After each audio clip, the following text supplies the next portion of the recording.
This is a good one. I really enjoyed this podcast. This was I think one of the most fun to participate in that I've had, because I didn't have to rein in my language as much, talking about concepts that are difficult for some folks, particularly secular folks, to talk about, right?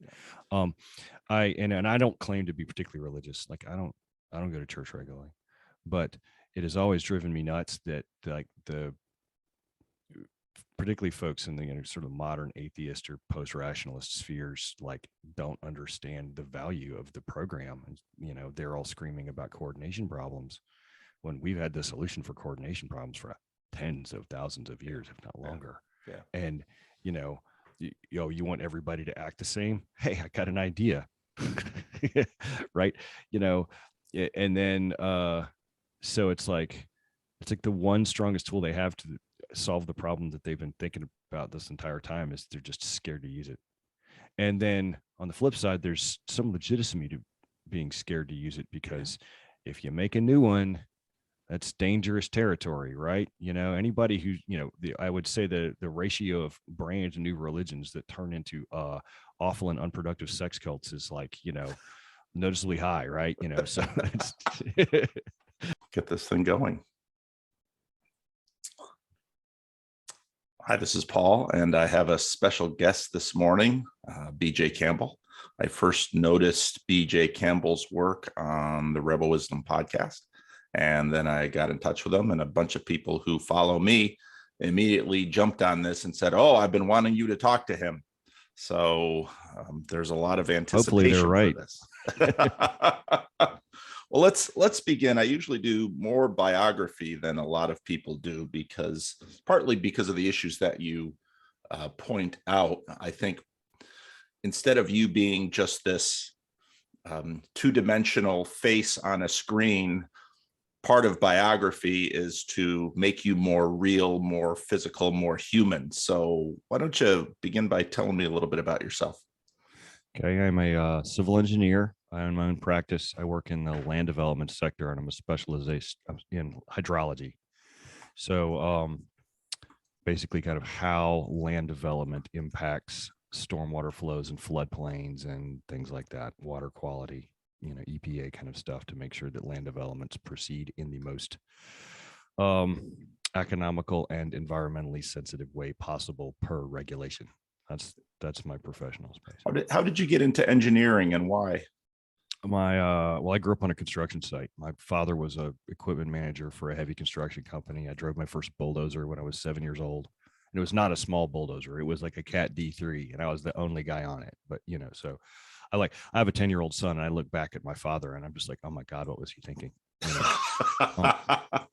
But so I grew up around construction workers and that kind of thing. And when I hang out in modern rationalist circles, I like to try and tell them that it's like, if you can't make an argument that's clear and understandable to a construction worker, then your argument is probably false. You're probably tripping over yourself somewhere along the way. Everything needs to be under, if you ought to be able to explain things in a clean and simple way, whatever you're trying to say. And that goes all the way up to, advanced level fluid mechanics. I was a adjunct professor in fluid mechanics and hydrology for 2 or 3 years.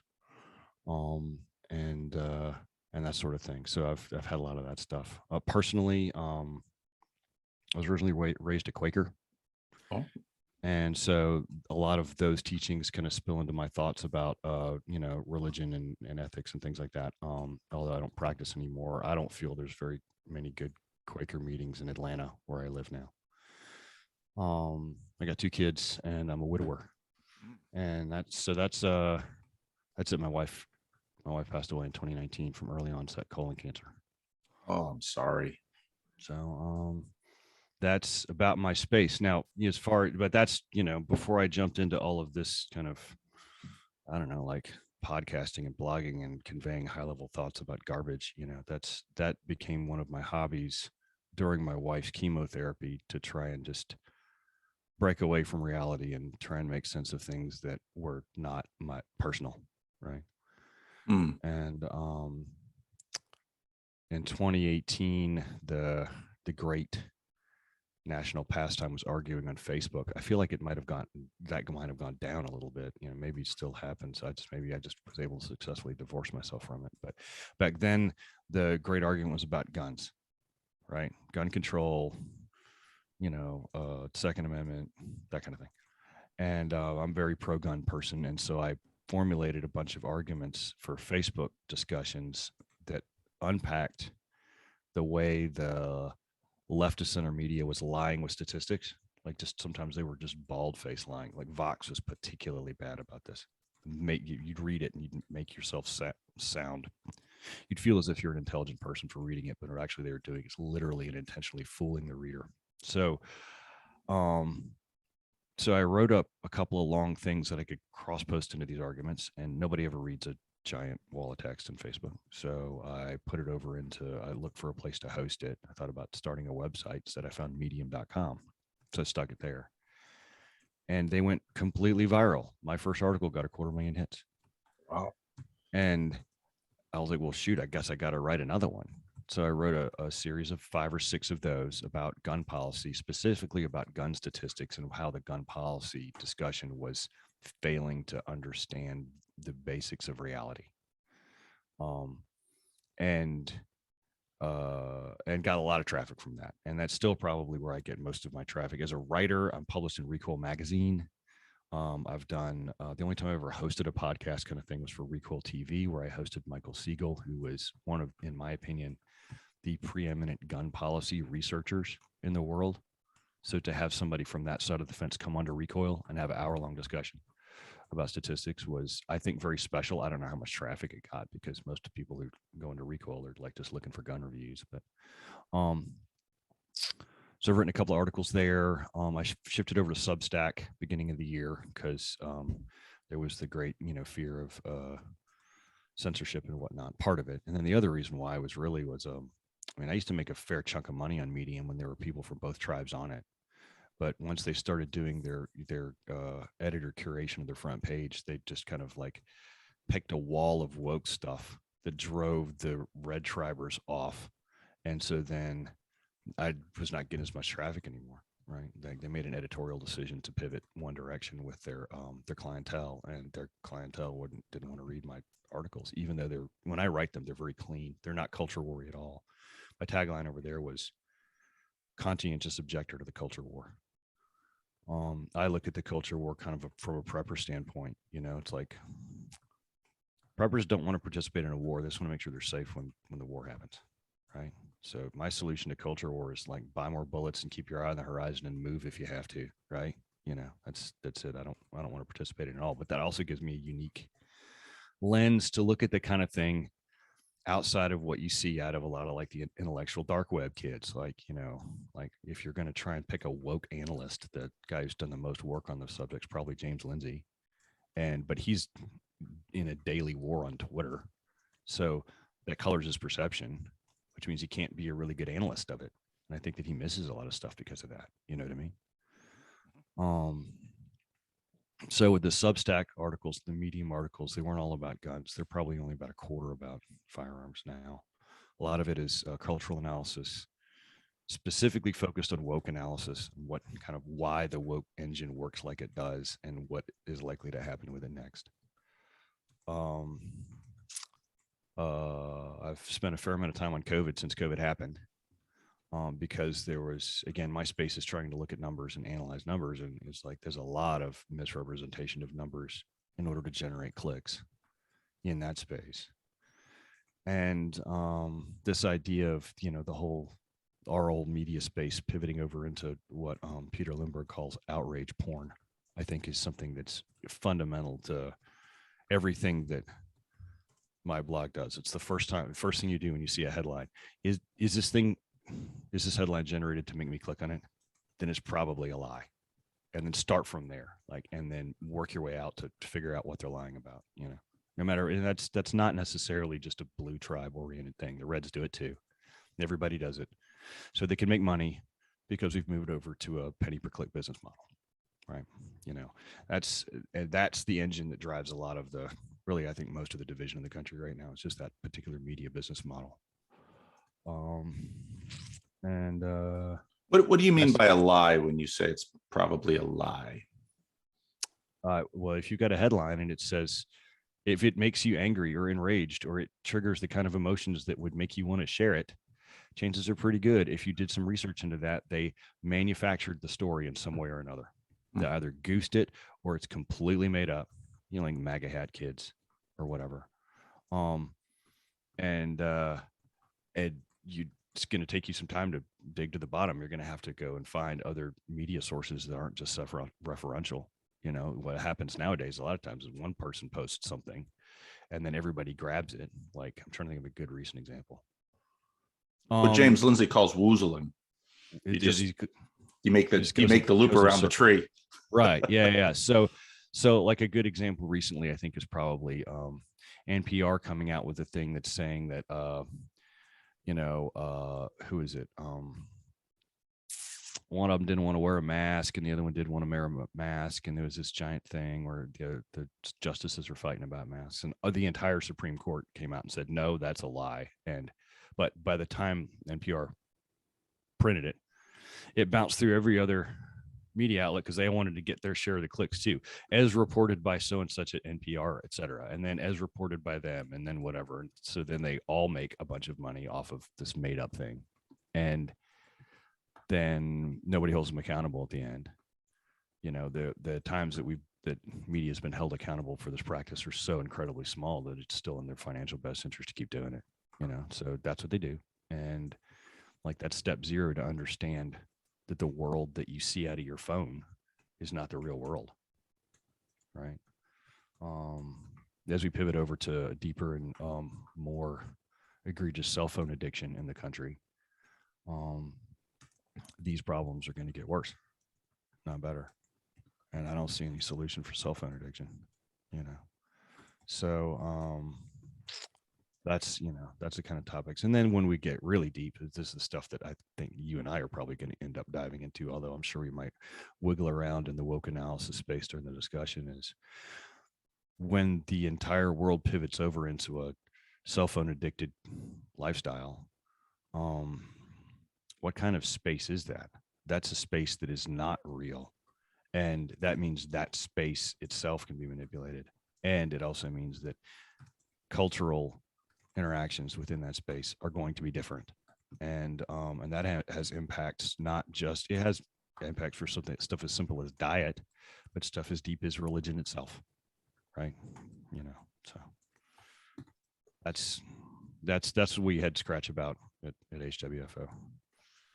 It's interesting to me that so another guy in the Christian, sort of right in the middle of the evangelical civil war right now, is Neil Shenvi. I've had him on the channel. And Neil, what's interesting about Neil is that he, number one, he's a theoretical chemist. So he also has a science background. And I'm very interested that you're an engineer, because a lot of this has to do with connecting heaven and earth. I mean, keeping grounded, but also maintaining a theoretical. And so he's not a theologian, he's a homeschooler. And so he also spends a lot of time paying attention to his children, as you do, because you're a widower.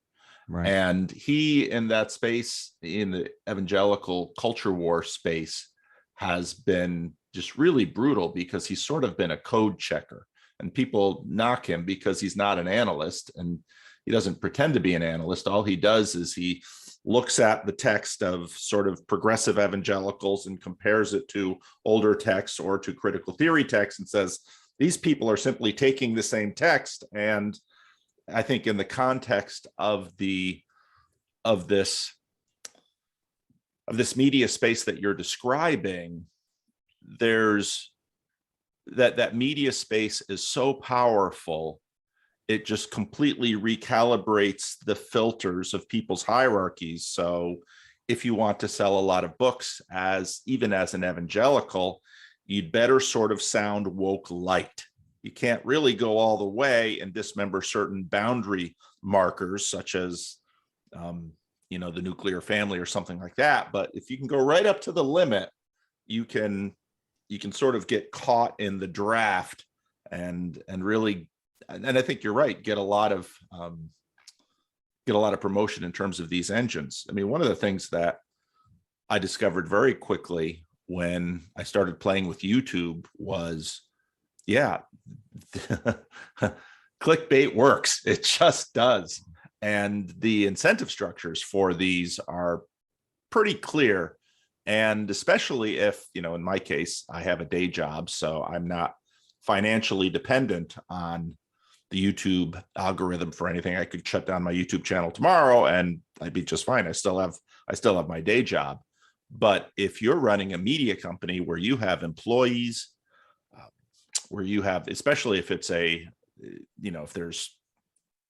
you have stockholders, they are going to be demanding that you keep the growth incentive going. And no, this is the surest way to do it. Yeah, no, it's that exact topic is like, I don't know, I think we've probably hit it 4 or 5 times in the blog so far. And like one of the most perverse ones, for example, is mass shooting coverage, right? And it's not just that mass shooting coverage is, they plaster it all over the wall so they can get the clicks and everybody wants their pound of flesh, that kind of thing. I mean, that's obvious, but the deeper, more concerning thing is that there is social science that has shown that mass shooting coverage increases mass shootings.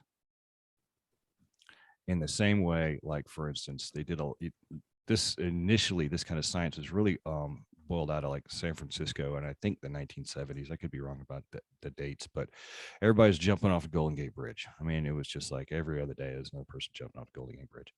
And what they did was all of the newspapers all got together and all made a rule that they were never going to publish another story about people jumping off the Golden Gate Bridge, and people stopped jumping off the Golden Gate Bridge. Yeah. And that led to a data pool that you could analyze, and you could say, okay, well, what ratio of the people jumping off the Golden Gate Bridge is due to media saturation, right? And then the techniques that came out of that have been applied to mass shootings. And you can see that you end up with these copycat mass shootings, and the numbers are pretty egregious. It's something like 40% of mass shootings would go away if the media just never covered another mass shooting. And what that means, though, is that they have a tremendous amount of incentive. They have 2 incentives to treat mass shootings like they do. The first one is to make all the money off the mass shooting, but the second incentive is to create another one so they could make more money off of it. And there's game theory that comes into it, right? Because you're in a Nash equilibrium of suck here. It's a prisoner's dilemma, because if CNN and NBC and Fox News decided to not cover a mass shooting, then Vox might still cover it, and then Vox gets all the clicks. So unless you had some kind of, what Scott Alexander at Slaystar Codex calls coordination problems, unless you're able to coordinate every single media outlet into the same behavior of not publishing about the mass shooting, then whoever decided to publish about it would end up taking all of the market share for the coverage of the mass shooting, and then you'd still have the problem. So you're stuck in this, layer of suck where it's a blood-soaked orgy of clicks. And that's just one example, right? The mass shooting problem, like that kind of thing happens for every topic and at every layer of modern media. And it all goes back to the pay-per-click business model, right? Well, it's a good example because in a sense, what you really need is a conspiracy. You need an actual conspiracy in order to cover up mass shootings so that they go down. And there's all sorts of examples of this. Suicide. Right. We know that suicide has a contagious and a viral element to it. Mm-hmm. And so the more that you talk about, and even the suicide literature, the people who cover suicide and address it know this. And so they tend to, you'll get trigger warnings and things like that on media channels with stories about suicide, because they know that the more they present suicide, the more people will take their lives. Right. And so here, I think part of what we're actually heading into is a space where we have to fundamentally reconsider the valence of the term conspiracy theory. Because if, as you suggest, and I think you're right, mass shootings build on each other, And we're sort of in a media market where, let's say let's say you actually manage to concoct a conspiracy. You get all the major media players around a table and they all agree that there'll be no national stories about mass shootings. You've still got Twitter, you've still got YouTube, you've still got all of these. And so that vacuum then creates a space where some unknown person like you who wrote a Medium post, or me who made a YouTube video about Jordan Peterson, boom, now suddenly a new career launches. And for most people, that new career is potentially more lucrative than whatever day job they were working before. Not only lucrative in terms of the finance, but lucrative in terms of the hits, the dopamine, all of those dynamics. And so you almost need a conspiracy theory plus censorship to achieve a reduction in some of these things. I don't know. What do you think of that? Yeah. Okay. So yes, you would need all that, but there have been times all throughout, the history of mankind where we ran into coordination problems before, right? Where being selfish was a maximal outcome unless everyone all got together and all chose not to be selfish, right? Okay. And knowing your space, I think you'll know how those problems were usually solved in mankind up until maybe 200 or 300 years ago. They were solved with religion, right? Okay. So so then you can look at, well, religion is it a conspiracy theory? I don't know if we want to make that parallel or not, but what it is it is a one of its functions is as a social control mechanism to keep the beehive working together. And there are layers of that social control mechanism. You've got a list of rules of things to do and things not to do. And then, but you don't have, a cop standing over everyone to force them all to do the thing that they're supposed to do. Instead, what you have is you have rigorous indoctrination into the do's and don'ts. And then you also have a layer of social control where you don't want to be ostracized from everybody else, and which will happen if you do one of the don'ts or don't do one of the do's, right? And so those two things are, that's how civilizations have worked for a very long time. And that path of behavioral indoctrination sounds like a pejorative term. I'm going to use it anyway. I don't mean it to be pejorative. That path of behavioral indoctrination is ordinarily, religion. And when we're in a place in the secular West where religion is on its way down and it's being replaced by nothing, it creates a gap. People need some kind of instructions for how to live their life. That demand space is, in my opinion, a large reason for the rise of woke thought, because they're filling that gap. And then other people are filling it with other things. There were times when this gap was filled by force with things like communism, things like that, right? But that kind of framework of I need an indoctrination program in order to influence my behavior, this is very valuable to all people, because we don't have enough brain space and enough time to figure out whether or not we're supposed to push grandma down the stairs. We just don't do it because we were trained not to do it when we were 3 years old, right? And so that's the kind of thing that can establish the parameters to get around the coordination problems that, secular rationalists like Scott Alexander are banging on and saying, oh, this is all screwed up, or the game bee people like, Brett Weinstein and those kids. I mean, they're just like, oh my God, we can't coordinate this, we can't coordinate that. And it's like, well, we used to have a method for coordination problems. It's just that the problems that method was written to coordinate against, maybe they aren't the most important problems right now, or maybe they are, but we have other problems that need to be added to the list. And then that comes into, well,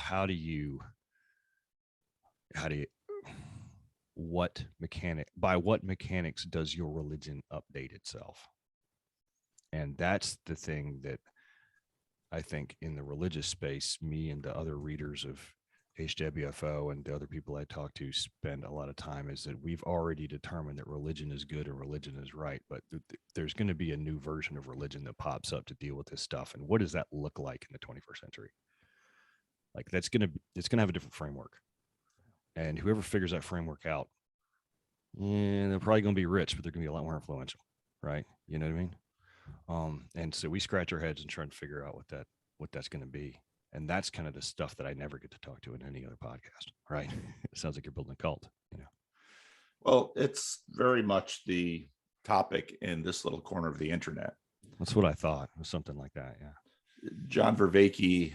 So John Vervicky is a Canadian. He teaches at University of Toronto. He's a colleague of Jordan Peterson's, although doesn't tend to steers clear of a lot of the social war stuff. His project has been trying to work on a religion that's not a religion. He's been in my space. I tend to imagine that religions continue to, as they evolve, it's very difficult to unseat something that's very old in the culture. Yeah. There's so much that's built into our world, which is from the past, that there's these little adaptations. Now, of course, the Protestant Reformation was a huge updating, and it was right on the heels of the Columbian Exchange, which, you know, people don't often think about the fact that Martin Luther was the first generation raised with the notion that there was a new world rather than just the old world, which was known. Then you had the printing press. You had, you know, a whole bunch of things from late medievalism that had come up. The university was really beginning to take hold. And of course, the Protestant Reformation in Northern Europe basically broke everything apart. So I agree with you that the level, this is a very deep place in the stack where you have to actually begin to adjust people's very basic intuitions about good, bad, right, and wrong. And I was listening, you had sent me the conversation you had with Jim Rutt. And towards the end of that conversation, you didn't seem to be making a lot of traction with him in this, no. but I think you're right. You noticed. Yeah. Yes. Well, but that gets back to the same problem, which is that if you were successful in one thing, it's really hard for individual human beings to change, because we are, even as cultures sort of are formed over time, we as individuals are formed over time. And by the time someone gets into their 50s or 60s, you know, the cake is baked. But with the successive generations that we have, you see that culture in some ways now is moving faster than the clock speed of an individual. And I think you're right in terms of this updating, especially. So, you know, probably a year or two ago, 3 years ago, I was more interested in the analysis of woke religion. When I saw it emerge, I thought, oh, this is, so I'm a Calvinist. This is a variant of Calvinism. Yep. And you just take a bunch of these elements of Calvinism and you just rewrite them.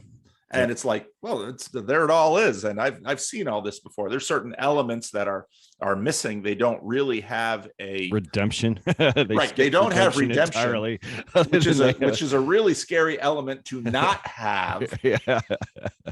Well, the problem with them trying to introduce redemption, and ask me to go back to Vervicky a little bit later, but the problem with their lack of redemption is that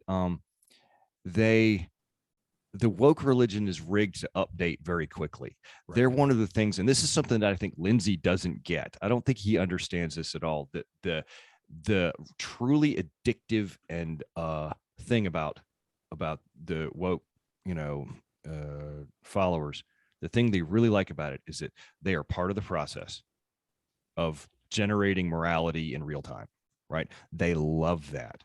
They love that it's decentralized, like Fight Club, and there's no one person that can like get, you know, knocked off and topple the thing. They love that. And then what happens is that new moral precepts disseminate through the network like fashion. Right.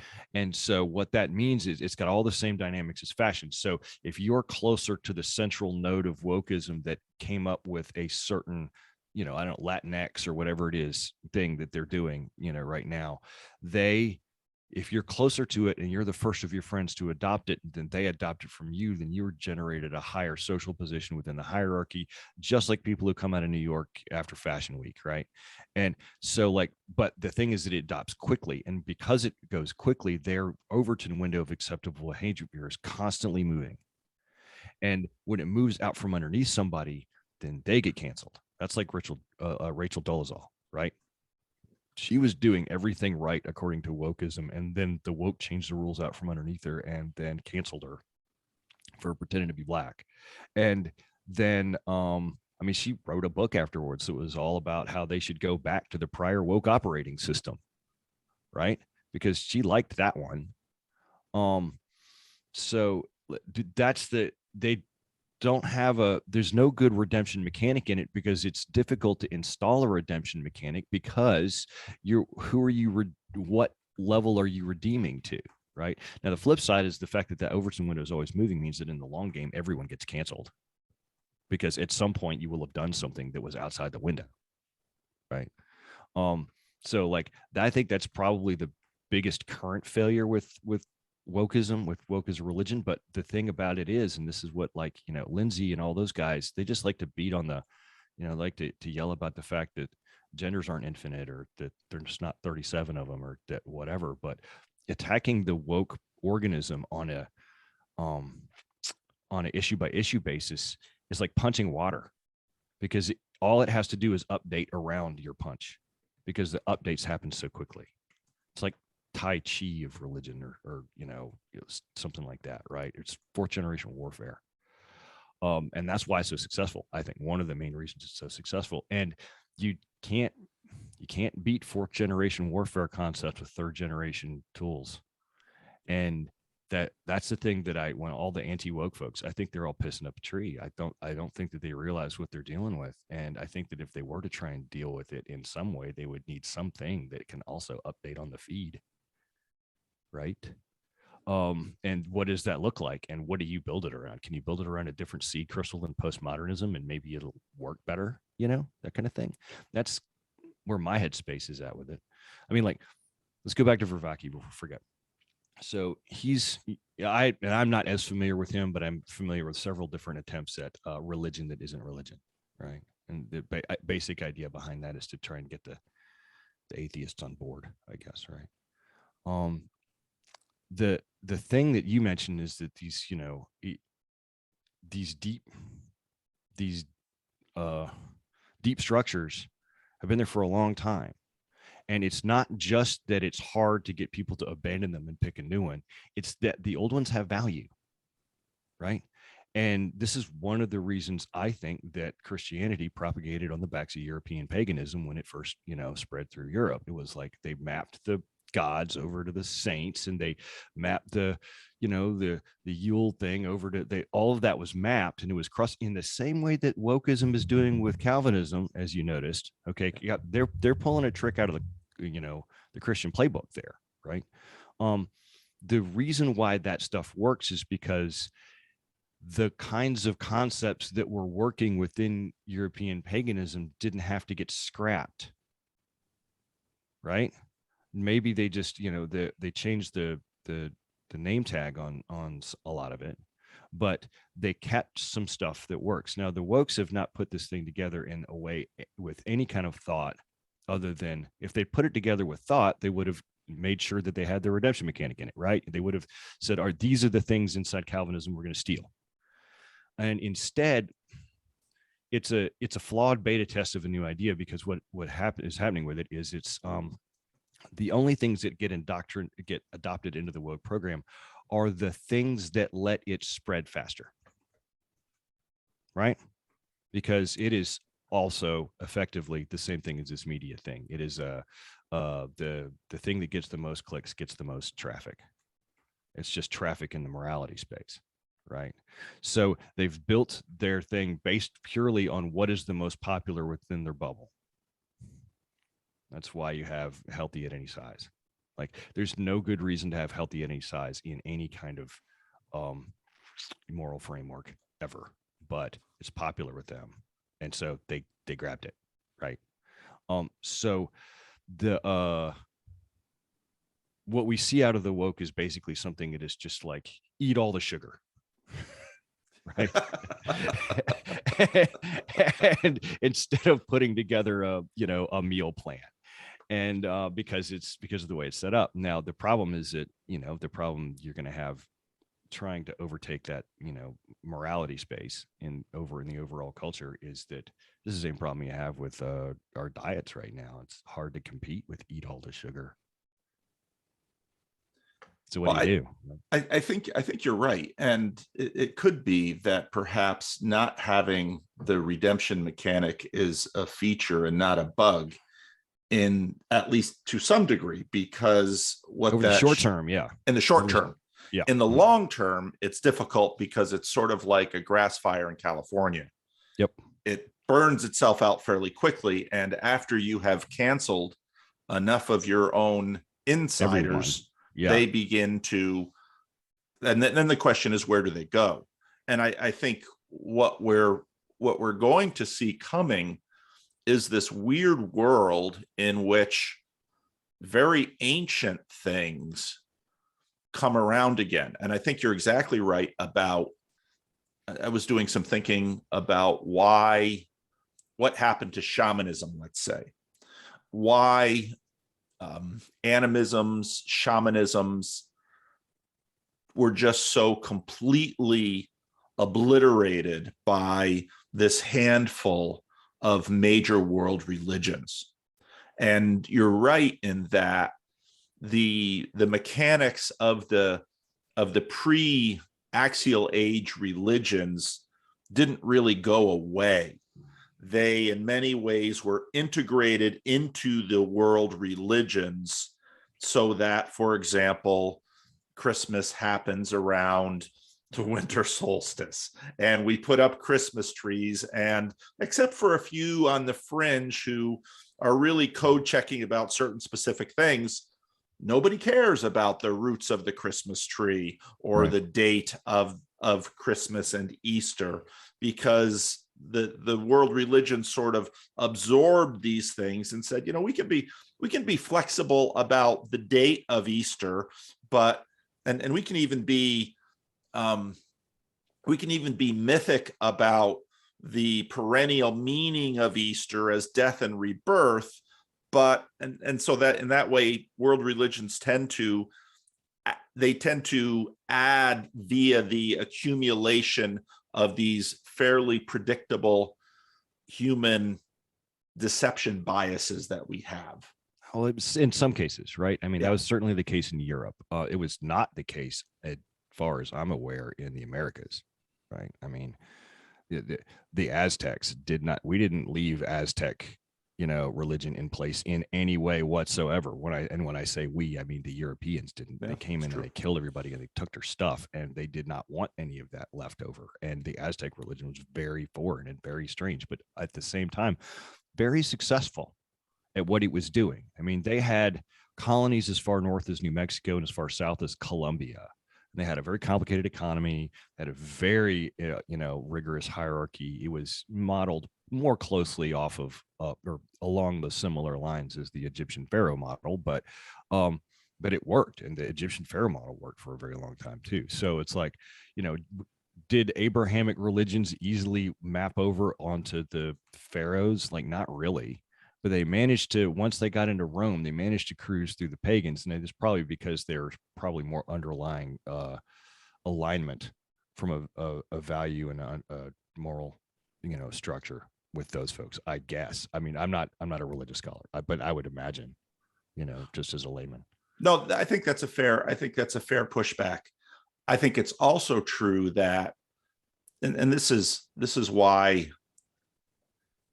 I don't know that Jordan Peterson actually understands why he got this sort of cultural resonance he did. But the other, so there's basically two ideas about religion that came up in the modern world. One, that it was arbitrary, and the other that it was that there are deep structures to reality that religions actually manifest. And I think that's why Peterson, grabbed attention, because he was basically making an evolutionary argument for religion.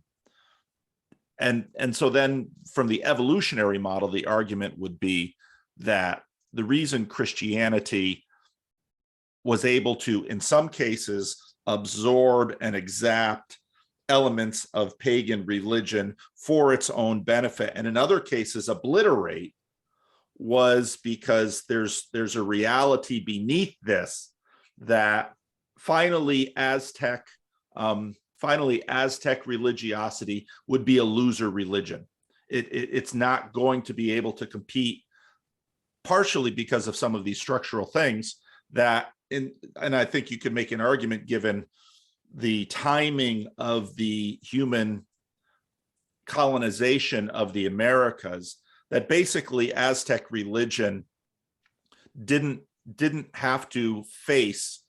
The Aztec religion basically took Eurasian religion to the Americas, and it was allowed to sort of continue on its own in a hothouse way. But something like human sacrifice in the long run was going to be antithetical to deeper core structures of reality. And therefore, as what happened in, let's say, if you look at Genesis 22 with the story of the near sacrifice of Isaac, that what you see in that story is actually a record of the process of, in Eurasia, getting beyond human sacrifice. That coding didn't happen in the Americas, but eventually it came to the Americas through the Spanish. And at some point we decided human sacrifice, shouldn't do it. But these things take very long times. Yeah, no, I think that, okay, so here's another sprinkle of pushback, although I'm agreeing with you. I think that in the long run, the Western Christian mode of religion would have overtaken the Aztec mode of religion regardless. But from a historical standpoint, it was pretty much that was because the Europeans had the gun and the sextant, right? Largely. And so and now, and I've had this argument both directions with people before about whether or not European culture was a culture that was more likely to produce the gun and the sextant than other cultures. I don't know the answer to that. And I would find any argument on either side of that to be probably specious and difficult to prove totally, right? But I think that you're right that eventually, given sort of a proximal pressure scenario, the Abrahamic mindset would have overtaken the Aztec mindset. But in the same way that it eventually overtook the Egyptian one, like we got proof that they won that fight one time over, but it took a long time. And so like if you go back, I don't know how, I do not know I know that Jordan Peterson has got sort of the idea of religious Darwinism in his head because of how he talks. I don't know how he frames it. If you wanted to frame it just like pure petri dish, then what you would frame it is like this: there used to be 1,000 religions, now there's 5, and they all look the same because the guts of the religion all happen to work, right? Because the golden rule is just way more awesome than the kill your neighbor and steal its beer rule, right? And then all the rest of the guts all look similar because that variety of guts has efficacy in exceeding all of the other ones, right? Maybe the cult of Baal drank pig's blood on Tuesdays, and so they all died of dysentery. I don't know, right?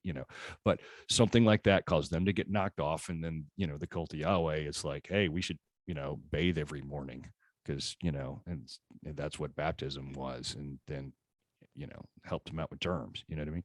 There's a lot of stuff that's in the Bible that's really like, man, they must have known about germs. I don't know. Maybe they did. Maybe they were trying to explain it. Maybe somebody came down from heaven and said, don't do this, but I'm not going to explain to you about germs because you're not going to get it. Or it could have been that was just random out of the 1,000 possible emergent religions that were there. They just happened to have a good, set of rules for the time. And so they outcompeted the other ones. In some ways, I think it doesn't matter whether it was, a burning bush or dumb luck. What matters is that it works. And I think that you can sell that argument to atheists. Now, where I struggle is this, and where I've heard some pushback from religious folks when I've conveyed this argument to them, like, does it really matter? And they're like, yeah, it does matter. And the reason why is because once you take that step into deep faith, then that helps guide your actions a lot better than just looking at it saying, well, this kind of framework worked. Maybe I should follow the framework. And so any applications of the project that include a very deep connection to God and faith and that sort of thing are going to necessarily work better. And then that upends the religious Darwinists again, because they're like, oh yeah, you're right. You know, the faith really helps. Crap. What am I going to do with my faithless body now that, like, I've just been proven that I'm being faithless is suboptimal from an evolutionary perspective, right? You know, part of where the conversations are going in this little corner is tracking along with the questions in evolution with respect to telos and ends. Because initially the assumption was that evolution was blind, that there's just a lot of things going, but then other things emerge. At some point you have to ask this question, okay, well, what do we mean by works? And why? And I thought you framed this quite well in the Jim Rutt interview. And I think this is on display quite quickly with respect to the speed at which wokeism is attempting to recalibrate the deep moral assumptions of our culture. Because it's not hard to see that Dr. King's speech on the Washington Capitol of color blindness is now you can't have color blindness anymore. His vision about what a colorblind America would be and would look like, and even his methods. The one thing that you can't force me to do is hate you. So, I mean, there's a lot of that built into Dr. King. Now, of course, there's Malcolm X, and Malcolm X often gets trotted in. People's knowledge of Malcolm X seldom goes deeper than Denzel Washington's movie about him, or Alex Haley's so-called biography of Malcolm X. There are better biographies that have won prizes that are much more helpful to look at. But this deep recoding of our moral assumptions is something to watch. But then you get even deeper still, because over time, okay, we're going to play with human sacrifice. Okay, we're going to play with the French Revolution of letting the guillotine sing, or communism of East Germany of ratting on our friends and children turning in their parents. All of that. Human history is a tremendously messy and bloody computational system. And because we live such short lives, and we're so prone to the kinds of bullshitting that our social media does for us, even the granite statue of Dr. King on the Washington Mall, that's not incidental, because once you put that up, to deface it or take it down would take a pretty significant cultural wave to erase him. So the more you begin to understand both the short-term and the long-term games that are going on, the more you begin to appreciate why, for example, you cast heroes in bronze or carve them out of stone, and how that plays over time. Well, you have to remember too that, like, I have no direct knowledge over what year they erected that statue of Martin Luther King. I suspect that it was a few years after they'd got the narrative under control, right? Because I mean, Dr. King was also extremely anti-Vietnam War and was also a noted communist, right? Okay, so like there's bits about his his beliefs that we don't really talk about, and we didn't talk about the anti-Vietnam War stuff until the Vietnam War was done and became very unpopular. Then it was okay to talk about that part. You know what I mean? So so in some ways, I mean, like, the legacy of these great people is also influenced by the culture, right? The culture goes and rewrites it into whatever way furthers the culture the best, right? you know um and then it goes forward, right? Like, it's how accurate are any of the Bible stories about any particular guy? Did the story of Onan transpire exactly as described in the Bible? Maybe not, but it probably got written down in the best way to describe what they were trying to say from a cultural standpoint, right? You know what I mean? I would think, man, that might trigger some of your viewers, but that's kind of my thoughts on the matter. um the going right back to talk about the wokeist thing for a little bit, if you want to talk, and if while we're still on the topic of sort of the religious Darwinism thing, the thing that makes Darwinism work is that it's slow, is that every little jump or every little mutation or every little trait change has a couple of generations to see whether or not it's going to pan out or not, right? So it has time to die off and it has time to not die off. And cultural Darwinism, although it happens faster than religious Darwinism, because you can reinstall a culture in somebody's brain without having to, it's not hard coded, it's not genes, they can spread. Cultural Darwinism happens faster, but it still needs to happen slow enough that you've got a couple of generations to try out whether something's going to work or not, right? Like, we're only now getting up to the number of generations necessary to decide whether or not feminism was a good idea from a religious Darwinist standpoint. And I'm not even going to stick my toe in the pool on that topic, but I do know that we haven't had enough time to totally figure out whether it was smart or not. And some of the final sort of, the end games that I'm seeing around me with, cratering of birth rates and, the destruction of families and, the porn addiction and the whole thing, I'm just scratching my head. I'm like, I'm not sure this is worth it. But, the thing about the modern woke thing is that it's not even happening on this. They're not making changes to the rules on the scale of decades or even years. Sometimes it's months. You don't have enough time to determine whether or not that is a smart thing to propagate a culture. All you have time to determine is whether or not it is going to get you more clicks or less clicks because it's, it's a religion of sugar. So that's the thing that's, I think probably that's the scariest thing to me about that stuff, is that it's when you have something that mutates that fast and you don't have enough time to figure out whether or not the mutation is a good one or a bad one, or wait for it to die out because it was a bad idea. That's not evolution, that's cancer. Right. And so whatever replaces this woke thing, we talked earlier about like how, 21st century religions are going to look something like the woke program. They're going to have to steal some ideas from it in order to keep up.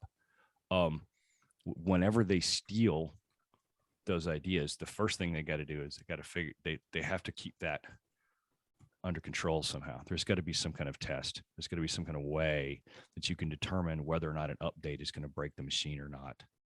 And but because the demands are to keep up with, technology, you've got to come up with a way to create that test that's faster than waiting a couple of generations. And I don't know what that test looks like. And I was wondering, one of the things I was wondering coming into this conversation was whether you had any ideas. I really like the way you framed it there in terms of 20th century religions are going to have to steal some ideas from the woke program. Part of what we're seeing. Let me clarify, not ideologically, not no, I understand that, but functionally, the way it functions. That's what you're going to have to look at. It's like this functioning, you're going to have to adopt it to keep up with it, Right. Because what there's been. So we can talk about feminism a little bit, in that most of the analysis that I've seen traces feminism back to the Industrial Revolution, because there was a structural change in terms of the sexes and their contribution to households. The previous differentiator was physical strength, that men tended to, women had childbearing, which took them offline in some respects in terms of care of children, maintenance of children, household things. Men had the physical strength for hunting, farming, these kinds of things. Industrial Revolution, a man or a woman can work a loom or in a mill, et cetera, et cetera. And that is, in fact, in some ways continued to accelerate with the information economy, where the differences in our minds are subtle, but and still measurable, but certainly a far less magnitude than the differences in our bodies. So that then begins this whole process of asking questions about sex and gender and roles, et cetera, et cetera. The thing that is playing, that thing that you're highlighting now in terms of the critical change in the religious environment, is this commercial, high-speed environment in which the redemptive mechanism is basically been co-opted by a replacement mechanism. The redemption mechanism says, okay, so dad hasn't evolved when the kids come back from college, so let's kill dad. So, well, let's just cancel that. I mean, you saw this in the counterculture movements in the 60s, where you had the beginning of the generation gap, and that was a significant cultural preoccupation in the 70s, because we have the generation gap, because prior to this, in the West, as in the rest of the world, to have gray hair and a beard like mine was a social asset.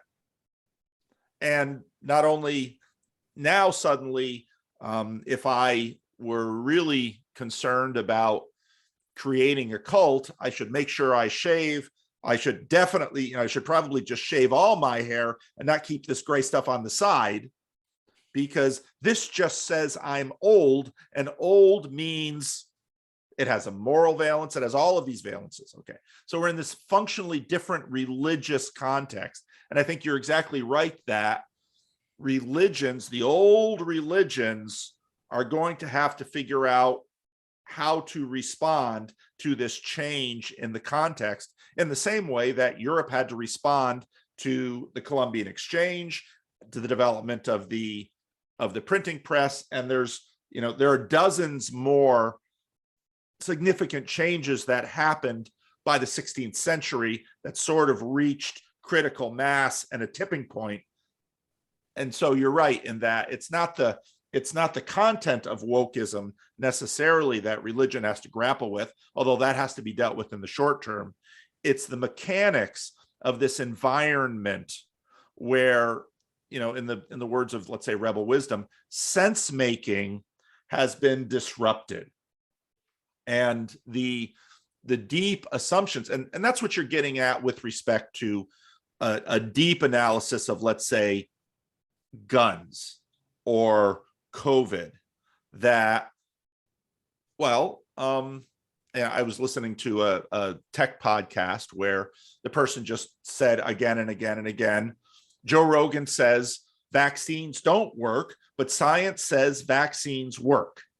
And it's like, well, you've got a problem, because I see lots of people who have been vaxxed and boosted coming down with Omicron, and I know them in my lives, and I see plenty of them. So do vaccines work or not work? And pretty soon this little binary is insufficient to actually make sense of the world around us. We got both of those binaries wrong because Joe Rogan never said vaccines don't work either. Exactly. Right? Yeah. But and then Omicron. Golly, I was talking to somebody today about this. They were they're pro-vaccine, and I was like, look, current analysis shows that the vaccine does reduce the spread of Omicron by about 10%. Yep. Okay, 10%. Now I'll grant the 10%. I think if in 2019 we somebody developed a vaccine and they said, I have a vaccine versus AIDS, it reduces your chance of catching AIDS by 10%. They would not have allowed them to call that a vaccine. Right. Right. So, I mean, so this is what we got into the Rebel Wisdom podcast, was that, like, how are so many people forgetting what they used to think in 2019? Right. And in my opinion, it's largely because of the outsourcing of people's mental thought to their cell phones. And this is a very important puzzle piece of the landscape when we're having this religion discussion.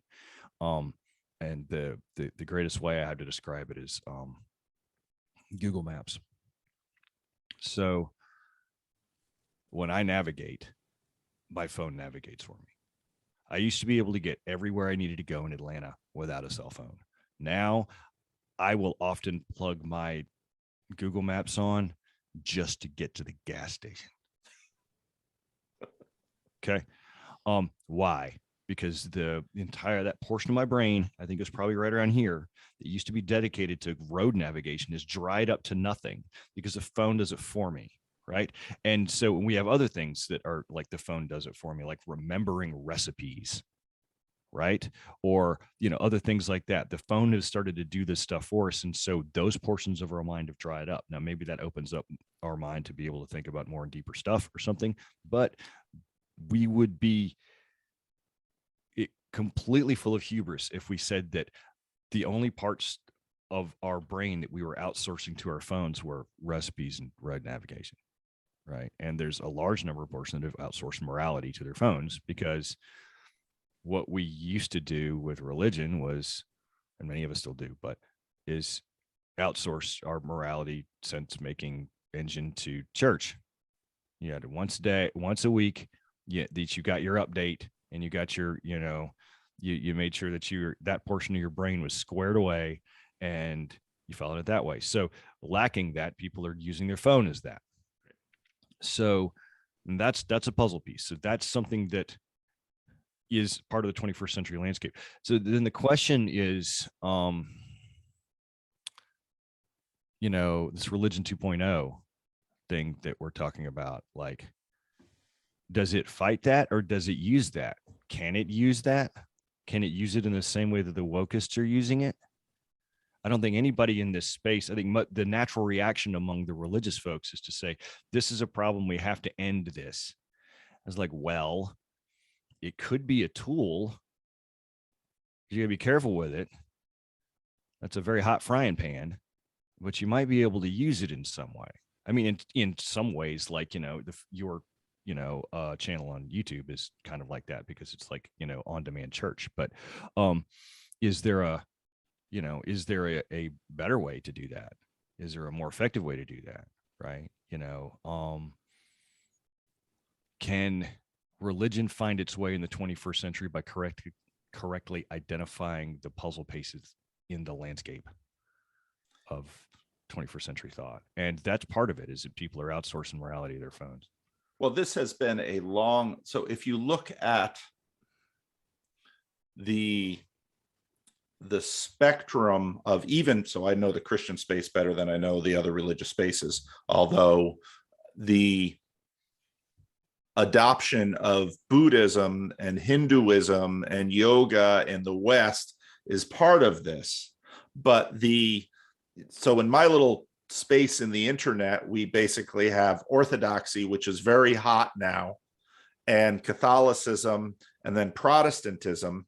Evangelicalism has long attempted to basically say that the medium is incidental, the message is critical. That position has been slowly tested But what you have in different Christian traditions are actually, to sort of look at it in a low resolution way, speeds of updating. And so Protestantism is sort of the fast fringe, because you have the full spectrum there. You have the Amish all the way on one side that it's like, we will not be changed. And then you have all kinds of other experiments going on. Evangelicalism in particular, you had televangelists in the 70s. You've got, my own ministry. So I pastor a fairly common breed of church, which is something that was planted in the 60s and has now reached the end of its life cycle. But because of what I've done on YouTube and how I've tried to have people prioritize, there's a Patreon, you can give to it if you want to. I never look at my Patreon. And I'd rather have you just give to the church. Increasingly, what's happening in the church is, as the people are dying in church, especially during COVID or staying at home, and the online goes, at some point there's going to be a tipping point in which there are 4 times as more givers from the online space than local givers. Now, local givers tend to give more, but there are more online givers. And so these things are changing. And within religious communities, there are ongoing conversations about exactly this, often at a much deeper level, because the cell phone is not incidental in terms of, not only, you can't really divorce the mode from the content, that the mode and the medium is the message. And that's fairly low resolution too. And we're trying to figure out what that means. And that has everything to do with the sugar, because anything that's reactive, we're programmed to keep watch for conflict, because conflict is dangerous to us physically. And then that gets programmed into this, why do all the movies have sex and violence? And, you watch all the Me Too-isms and stuff going, but you know what? It's going to be really hard to get sex and violence out of these media, because these are in fact the biases that are deep within us. And we like sugar. We do. Sugar and fat. Do. So okay, I have a couple of questions for you, because you brought up some things that I'd never really fully considered. Like the mode of church funding had never really jumped into my thought as far as this stuff goes. Is it your understanding that this pivot from in-person donation, local donors, people who are locally connected to the church, over to online folks, is that happening across all of the spaces, Protestant, Catholic, that kind of thing? Or is it, or are some of them pretty still stuck on their old modes of revenue generation? Because I hadn't even considered the revenue piece of the puzzle until you're just talking just now. I'm curious what it looks like. Do you know? I'm unusual. When I started my YouTube channel, most people assumed that within a year or two, I would stop working in my local ministry and just go online. Mm-hmm. Because for my ego hunger, for financial reasons, it would be just in terms of time management. What happens in a local ministry is that there are 4 or 5 individuals that occupy my time, mostly with issues that, quite frankly, almost everyone in the world would say, why, when you have thousands of people listening to you on YouTube, why would you spend all that time helping these people with the kinds of dumb, simple things that actually occupy most of our lives? And anybody who's raising a child knows this. Right. So my situation is quite unusual. A lot of this has been happening in the church world by virtue of the fact that, so the Southern Baptists, for example, have had this big fight over Beth Moore, and the sort of the woke light evangelical thing has kind of been, well, all these people are being really mean to Beth Moore because they're against having women preachers. And my question is, who has more influence? The local pastor of this Baptist church that doesn't allow women in the pulpit and has 35 to 50 people in there, or Beth Moore with a multi-million-dollar publishing industry that is connected to her as an individual? Now, these questions are, when you look at it that way, it's, well, that's just dumb simple. But there are thousands of these little churches, and actually these kinds of questions are very, very difficult to figure out. And one of the most important figures actually in the 20th century with respect to this was Billy Graham, because Billy Graham actually managed to keep both codings, so that the Billy Graham evangelistic ministry was an enormously powerful, popular thing. I mean, people look at Jordan Peterson as like, well, 3,000 people will come to see him. Now, Billy Graham filled Yankee Stadium and stadiums all around the world. And he deeply shaped a lot of things, but he used psychology, he used music, he sort of brought all of these things. And in many respects, the Billy Graham Association displaced older structures such as denominations. And so in the church space, these kinds of things have been a very live economy. And now wokeism, there's been nothing more disruptive than the question of same-sex marriage in terms of denominations. And it's right now basically probably going to destroy my denomination in the next few years, because it just sets things up. And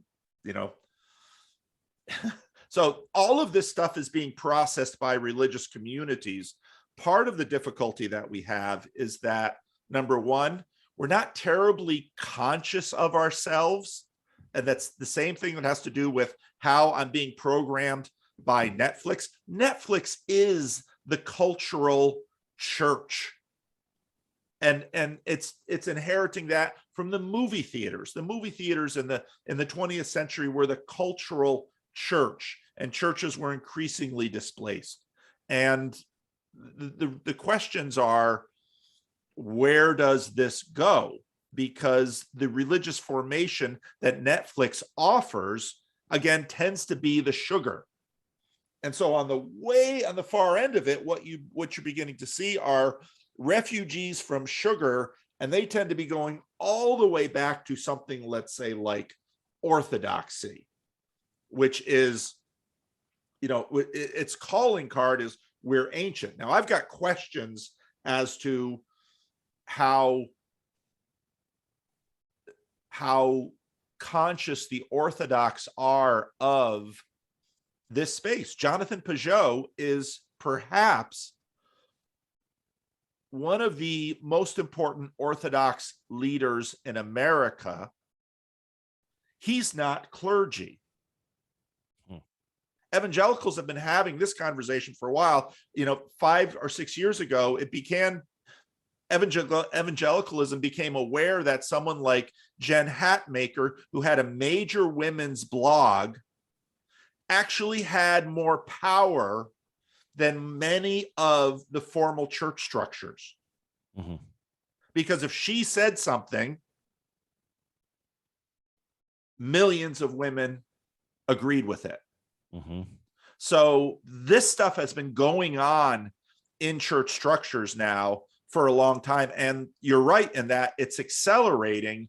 And you're also right in that the coding that is happening is something that churches are in many ways losing this fight, but religion is really deep and it tends to keep coming up. So if you look just before the French Revolution, for example, there was a major wave of church going that happened in France. Most people imagine that church going is fairly stable. Mm-hmm. Church attendance reached its peak in the United States during the Cold War, not in the 19th century, not in the 18th century. I didn't know that. During the Cold War. And part of that was because with using all, at that point, using mass media, basically, how would you counter godless communism? You put godless in front of it. So therefore, the answer is God. But then after, as the Cold War continued to recede and the counterculture rose, that's when church attendance started to decline. And in fact, after 9/11, the rise of the new atheists, it's been declining faster still. But in many ways, the physical manifestations that we look at, such as church buildings, none of us know how this stuff is working. We don't. And you're right. You know, when I saw your stuff, I thought, and then when we get into this question of what kind of language and mental imagery actually works for human beings thinking about what wokeness is. And that's where, when you talked about an egregore, I thought this is exactly the ancient coding and the ancient language that humans being used to try to get a handle on what is possessing human beings. Someone on Twitter this morning sent me a video of one of the Canadian truckers. They asked him, how did this start? I mean, Canadians are very polite. I mean, a mass demonstration in Canada, not often seen. And this trucker basically says, there's like this energy that grabbed us all. And, you know, and it's like, right. So let's pause, I think, because I don't want to get too deep on the egregore concept on this video without your viewers having looked at the other one. Okay. Right. Okay. Because I think it would be good to catch everybody up on it. Okay. In particular, because the egregore concept, there are different people. It popped out and it's become kind of a popular terminology, semi-popular, because it emerged from weird spaces. And there are a lot of people who are using it in different ways. Yep. So it would be good to get some semantic boundaries laid out before we go down that rabbit hole. Okay. So and because I think the way you want to use it is different than the way that I want to use it, but I think that the ways may be connected, and the discussions of the connection could be very interesting to unpack. My idea, or the way I have been thinking about it, is like this.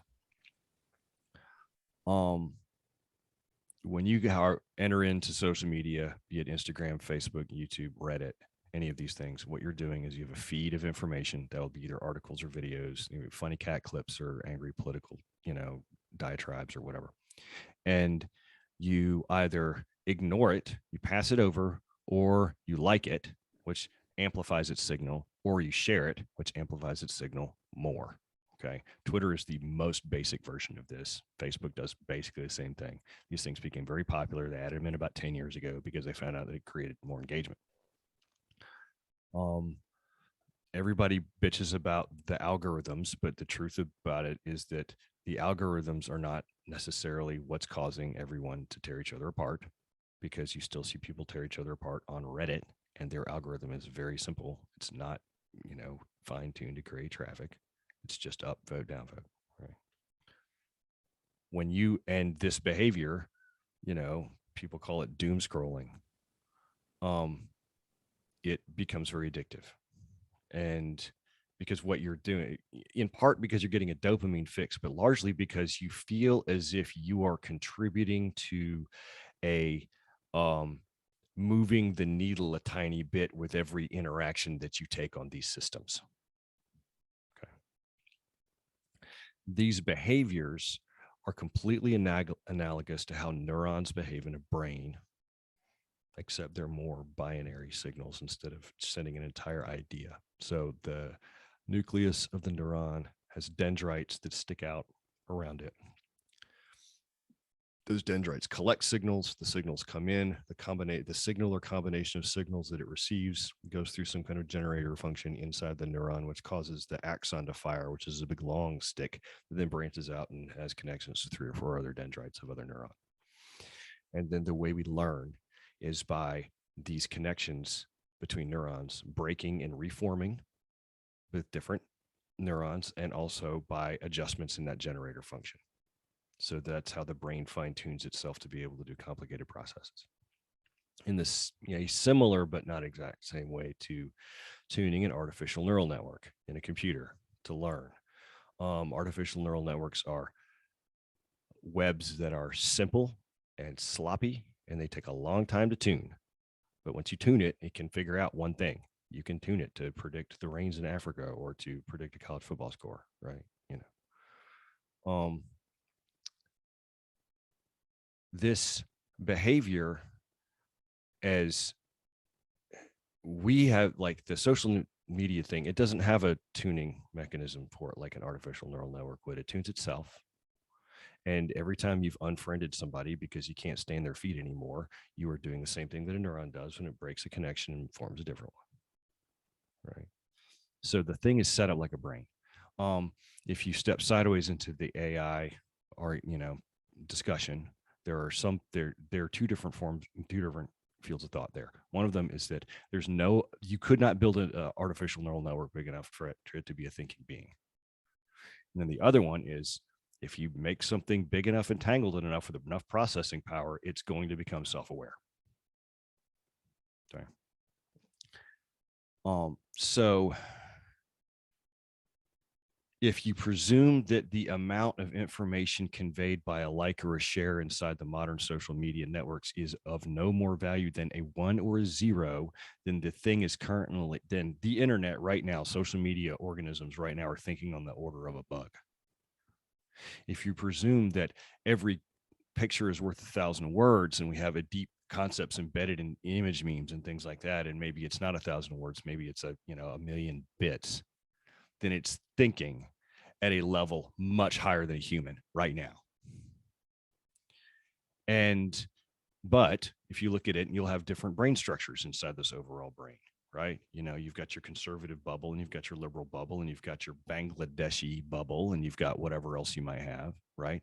And there's not a lot of crosstalk between these things. And the further we go down the sense-making crisis where we're arguing with each other, the more isolated these things become. And in fact, all the analysis that shows the echo chambers are tightening and the congressional district, are pulling apart, that kind of stuff, that could be indicative of these brain structures in the overall thing isolating themselves from each other on purpose to war with each other for purchase in the overall human brain space. The best way to war and gain purchase in the overall human brain space for these bundles of ideas being promulgated by people who are connected inside a social media network would be for it to have updates, would be for it to sever ties, would be for it to demonize people in a different bubble, and for it to censor. And that's what we would be doing if we were actually captured by higher order thinking beings inside the overall internet, and we were its brain cells, because we would not be able to know that this being existed. We would just, because its thought is one level up. A neuron doesn't know what a brain's thinking, but we would be behaving this way. And the symptoms that we see now, in my mind, seem to fit the idea that these entities have either formed or are in the process of forming. And that so it's in some ways, this is a very complicated way of explaining that 4chan NPC meme, except that it's more than just one bunch of NPCs. and all the NPCs are interlinked, and something else is feeding them their behavior. Yep. Because they're like, distributed processing, nodes for an overall thing. So that thing is what I'm calling an egregore. Now the original, the original understanding what egregore was is a bunch of cultists all get together, they pray hard enough, and they have this big spiritual experience, and then this demon forms from the ether that is connected to their experience or whatnot. Was that demon a function of the peyote, or was it a function of, did they literally manifest it, or was it an idea that then had purchase in their heads and then they followed the idea? There's different probable interpretations of where these things came out of in in paganism and occultism. But I have spoken with, I cast a very wide social network. I know blues, I know reds, I know weirdos. I know a guy in Aleister Crowley's OTO, and he was telling me when he describes demons to people, that's the form that they take in his descriptions to them. And these are people who get together and legitimately cast summoning spells and crap, right? Now, is that stuff real? I'll go ahead and jump way out front of this. My position on the occult is two things. Either one, it's all bullshit, in which case you don't have to worry about it all. Or two, it's too goddamn dangerous to be messing with. So that's my opinion about that stuff. But, I've talked to people who are into it, and these are the kind of formations that they've been describing. Right. Just in a different way. And in some ways, they're similar to what you were doing in your critique of the Rebel Wisdom video that I was on. Right. Now, does that mean that see, here's the thing. Did these egregores exist before the internet and in a more spiritual sense? I don't know. Does the ones that are forming now, are they of the same nature of the ones that formed before? Hard to say, but I think that we can make a really good argument that even if these things didn't used to exist, that they're certainly either exist now or will eventually, because of this new space that we created in our phone. You keep showing your phone, I'll show mine. This is a place where they can certainly live. Yes. Because of that analysis. And I can't imagine them not becoming very important in the next century, when we've really only got, 20 good years of the internet under our belt so far, right? We got 80 years left to the end of the century, and where's it going to go from here? Here's an idea to make you scared while you're making your eggs in the morning. How much more efficient would one of these egregores be if it had purchased inside a group of people who are all connected to Elon Musk's Neuralink? Yeah. Right. Yeah. Right. Yeah. So and some version of that is going to happen over the next 80 years. It's unavoidable. Yeah. What happens then? Yeah. These are the kind of things that I think religious folks need to be thinking about, because it directly impacts them. But it also means, like I said, when that happens, it is either going to be the most horrible thing in the world, or it's going to be just another puzzle piece on the board. Yeah. Right. I don't know. So I think I pretty clearly understand your definition and your appropriation of this term. And It is one of the things. So before your Rebel Wisdom video, one of the things that two of the things that I've been working on are, in one sense, the question of how human beings deal with complexity. The mode that human beings enter into to deal with complexity. And the other is trying to understand what happened with this word spirit post-enlightenment in modernity. I'll deal with the complexity thing just kind of briefly, because I can briefly. Pascal talked about human beings having two modes. And I think in some ways, if you listen to someone like Ian McGilchrist, these two modes actually are mapped onto the hemispheres of our brain. One is the spirit of geometry, where we can break things down basically to do the math. And the other is the spirit of finesse, where we are dealing with We are dealing with things more complex than we can do the math of. And engineers are very good at working out, okay, if I need to build a bridge, or if I need to move this water, or if I need to, so I live in Sacramento, which is a place that is highly, pays a lot of attention to water because of where we lie. I mean, New Orleans and Sacramento are the two most flood-prone cities in the nation. And we saw what happened in New Orleans, and Sacramento watched carefully. So why is it that if you're in a rush to get your kids to school and you get out and your car won't start, you talk to your car? Now, all of us know on one level, the car has no ears, yet we relate to our car. People name their cars. People relate to their cars in a personal way, especially if they are not mechanics. A mechanic, well, the car doesn't start, they'll get out there, they'll flip open, I mean, they'll grab it right away with the spirit of geometry. But most all of us approach it with the spirit of finesse, which means that we relate to things personally in the same way that we would relate to, let's say, a spouse or a child. You have all kinds of ways of hacking your children. Okay, if you want to have ice cream, you've got to eat your vegetables. I mean, and so we set all these up for children. But finally, fully, when it comes to human beings, and this is where we've come via religion, we treat people as little gods. They're in the image of God in Christianity. So that's the mode of interaction that we have. So that's one side of it. When I was trying to talk to people about this word spirit, I often use the example of school spirit, because using your definition of an egregore, a school spirit, at least for Americans, and some Europeans have said our schools aren't like that. Fair enough. But in America, schools pay a tremendous amount of attention to school spirit. School spirit is something participatory.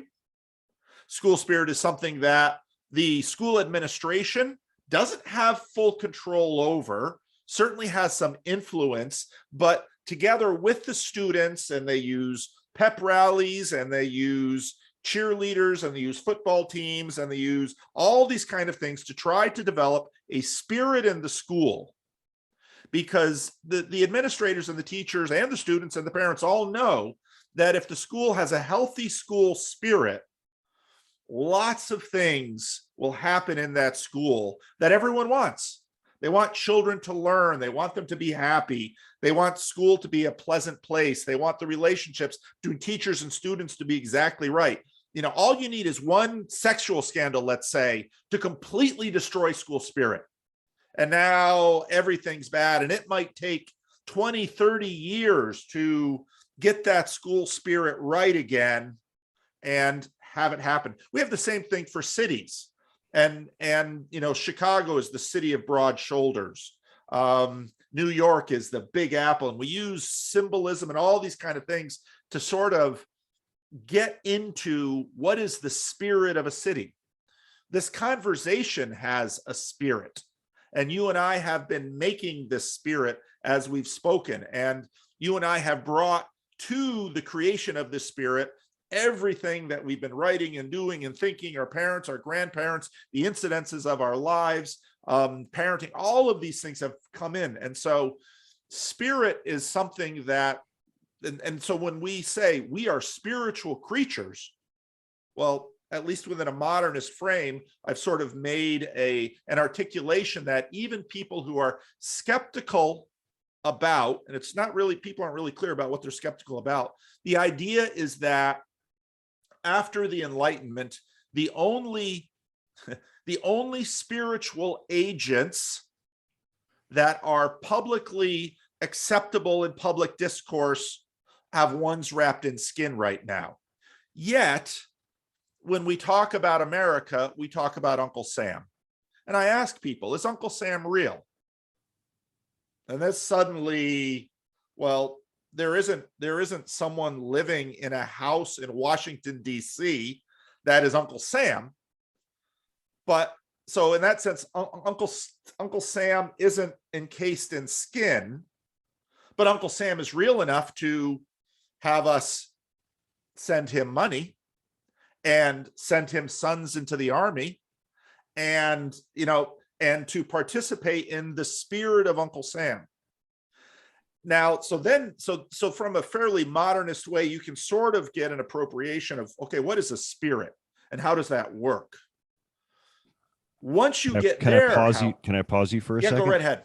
Okay, so one of the things that following everything you got so far, that spirit becomes a metaphor for connectedness, and also associated with that, you may also have like behavioral indoctrinations that get bundled in, right?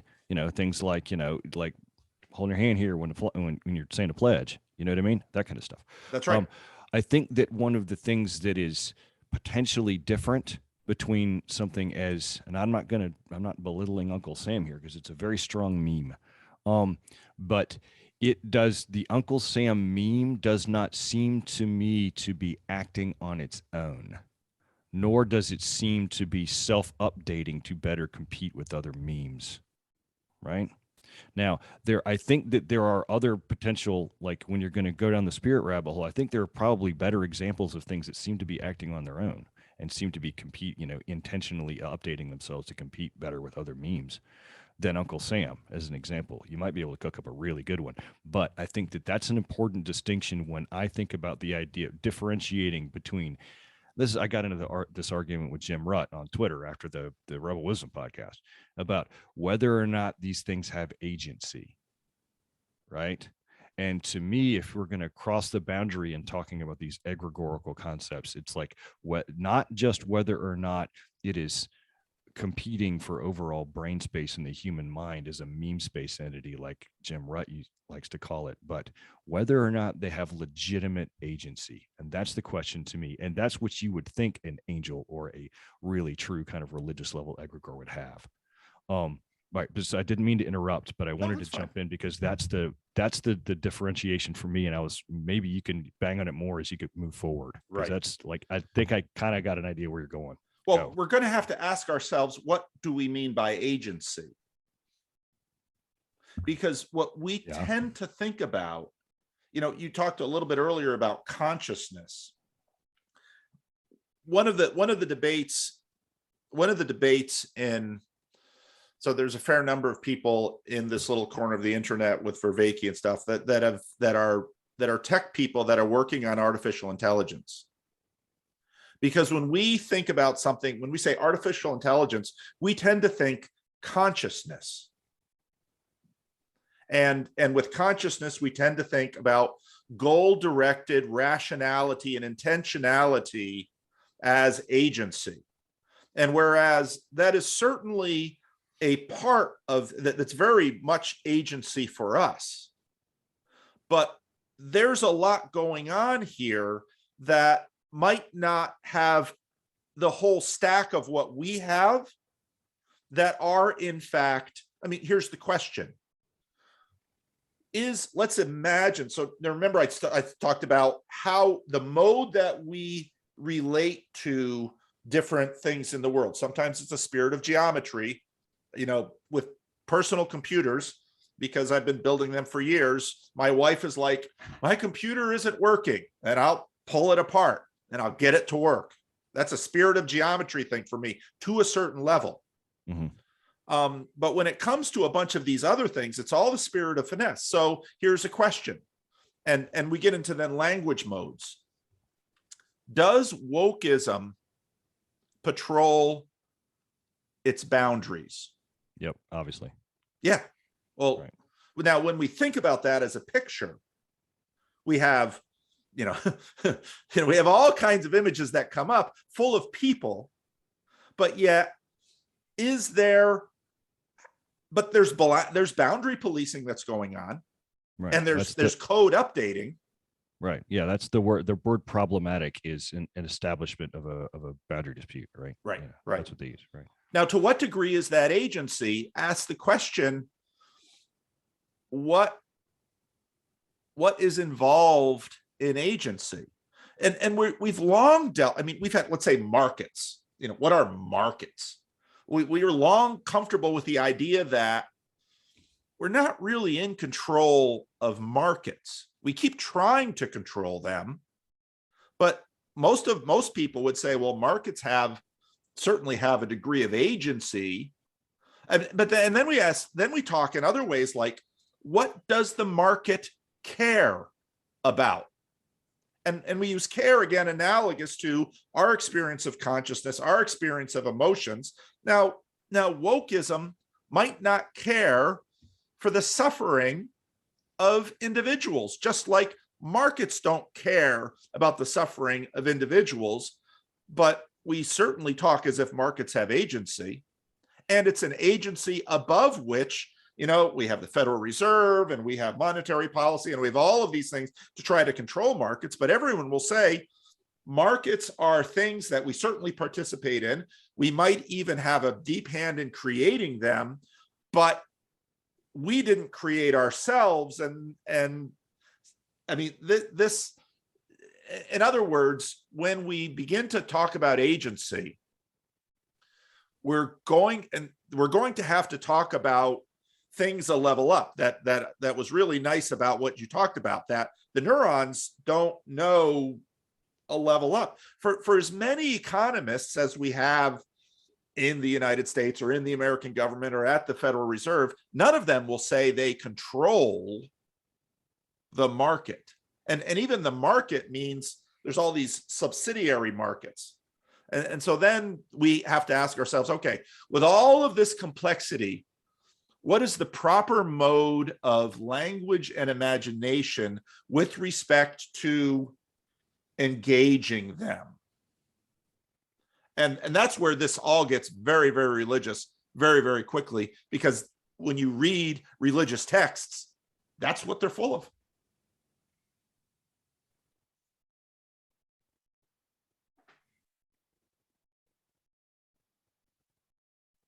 I am blanked. Well, well, the way this works for people is, well, here's a question.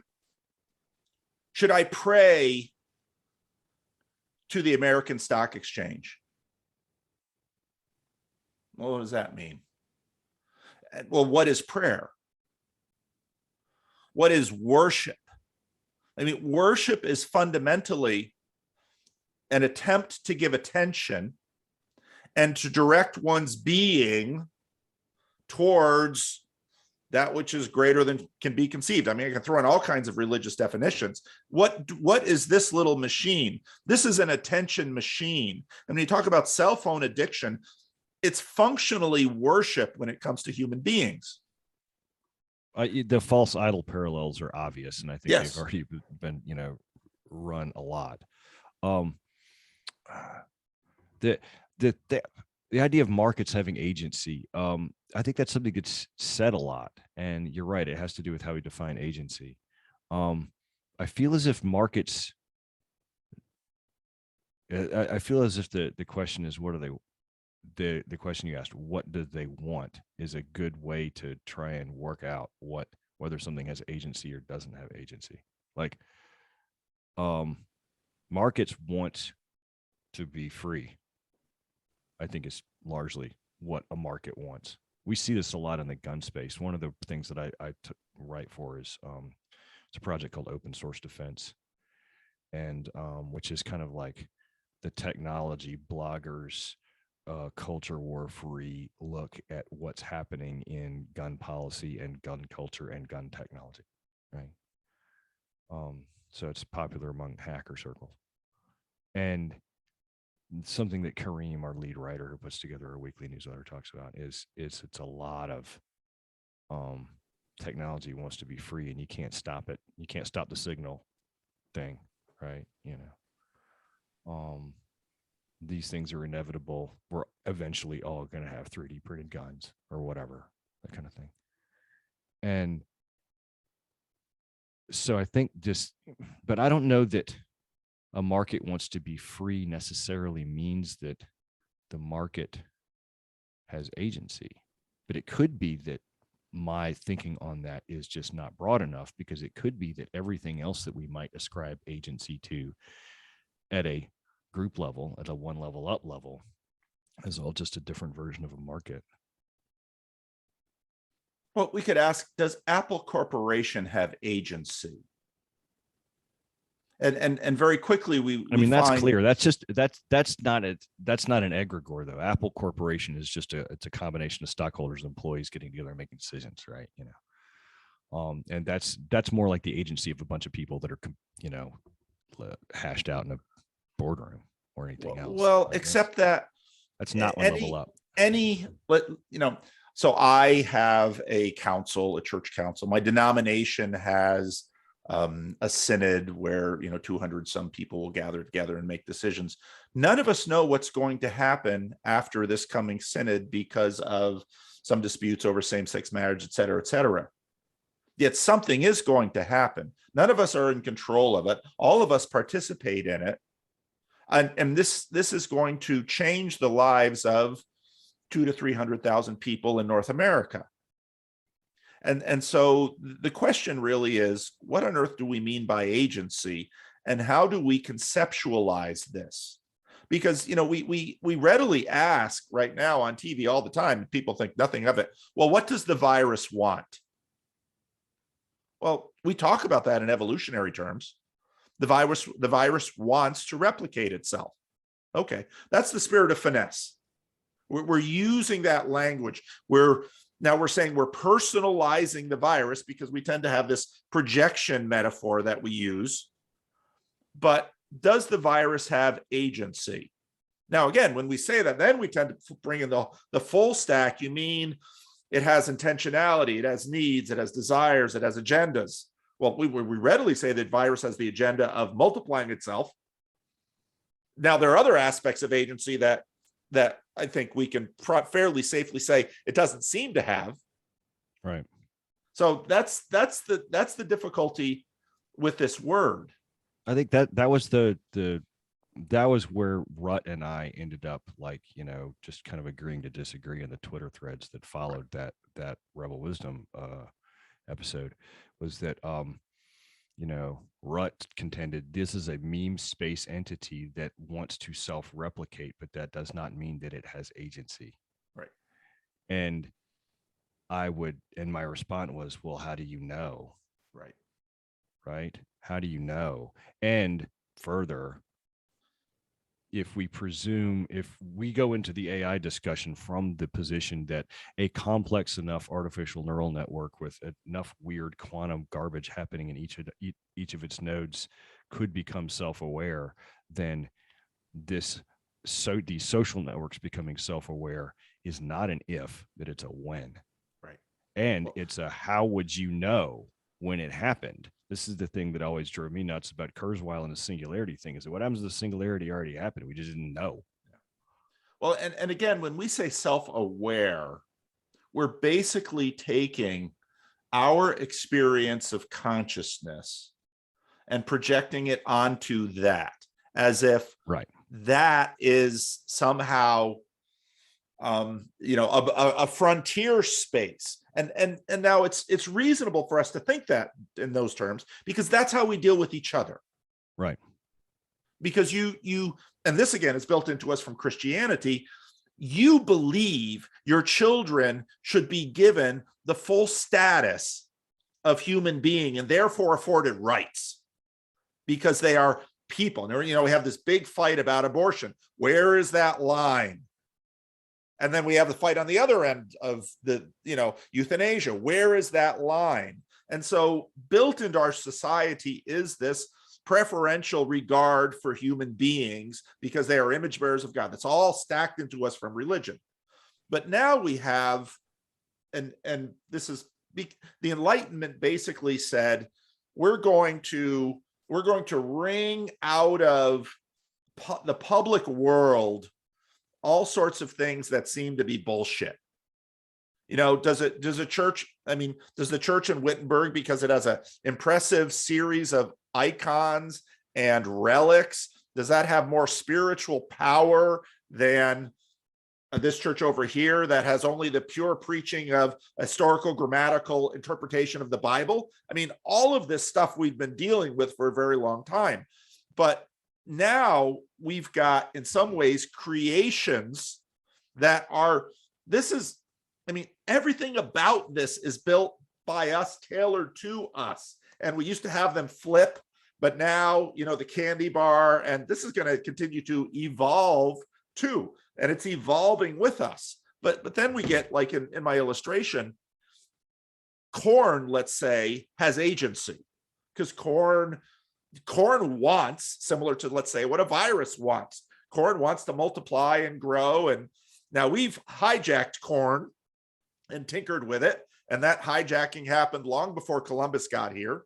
And we've continued to do so. But we've done this to corn. And so I talked about the corn, and then the farmer's dog, and then the farmer. And as you said, well, what happens with level up?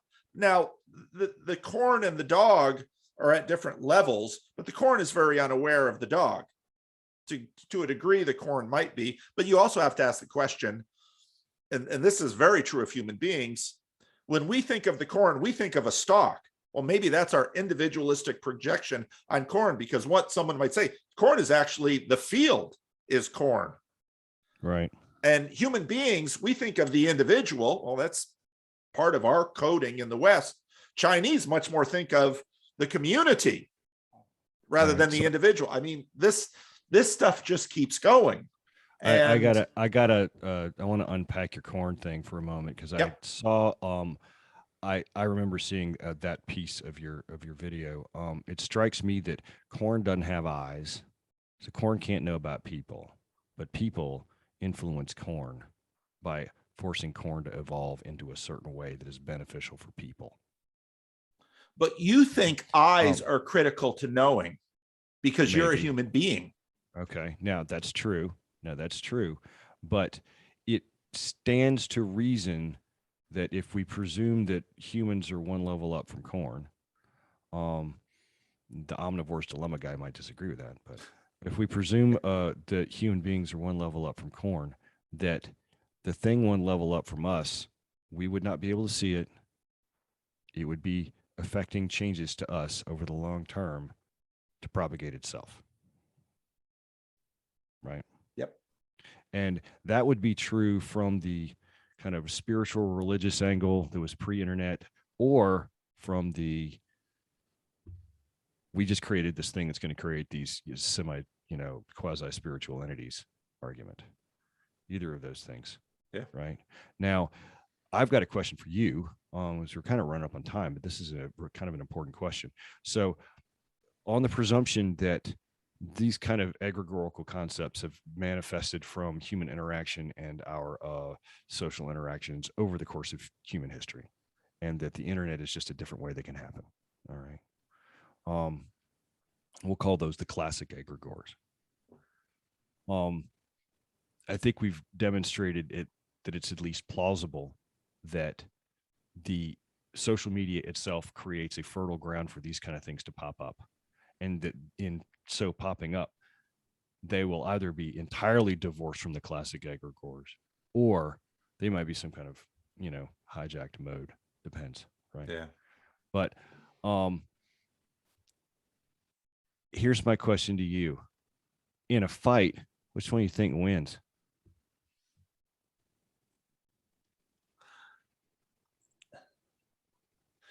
It's a tough question, isn't it? Nassim Taleb has a wonderful thing. He talks about the Lindy effect, in that old things have a certain battle testedness about them. Yes. And so it's one way to conceptualize history is always old versus new. And old and new are always at war with each other. Mm-hmm. And almost always old continues to endure by adopting and colonizing and adapting to new. And new continues to endure because old decays. And I think that's an issue like this. And I think a lot of the world is just so big that when we find that this language, this grammar works both for viruses and for corn. If your daughter or your son brings home something from school and, Daddy, we're going to grow some corn, it's part of their experiment. You ask, what does corn want? And we're going to give it what it wants, so that your son or your daughter gets from corn what they want from the corn. And off we go. And who's older, your children or corn? Well, it depends what, your child's not very old.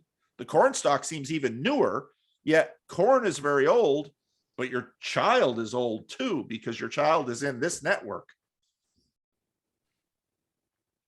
So there's a ton here. I mean, it's once you stop and start seeing this thing, it's like, oh, yeah. So what's the goal for religion in the 21st century? Do you think the goal is to try and hijack these meme space entity egregores and try and steer them in a direction that's more beneficial for traditional dogma? Or do you think that the goal is to update dogma to try and keep up? Do you think that religion hasn't figured the answer to that question out yet? I'm curious.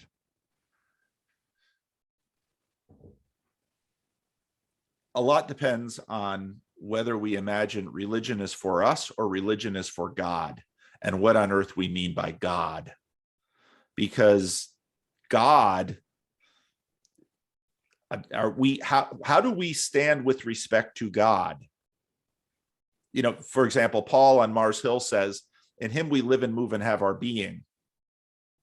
And so in that sense, if it's good for God, is it good for us? So religion is, my definition of religion has basically to do with the deepest level of coding that we're participating in over the longest periods of time to try to productively interact with as large a sphere as possible. So it's a really super low basic thing. And in that sense, people who claim to not be religious, that's because in secularity, we sort of put religion over in a corner and said, okay, that's religious. It's going to church and it's all beliefs and supernatural and stuff like that. But what we really need to do to make life work is to work on the material level until we discover that you can give a person billions of dollars and somehow all of that materiality won't necessarily ensure the flourishing that they imagined they were made for. So, I mean, these conversations never end.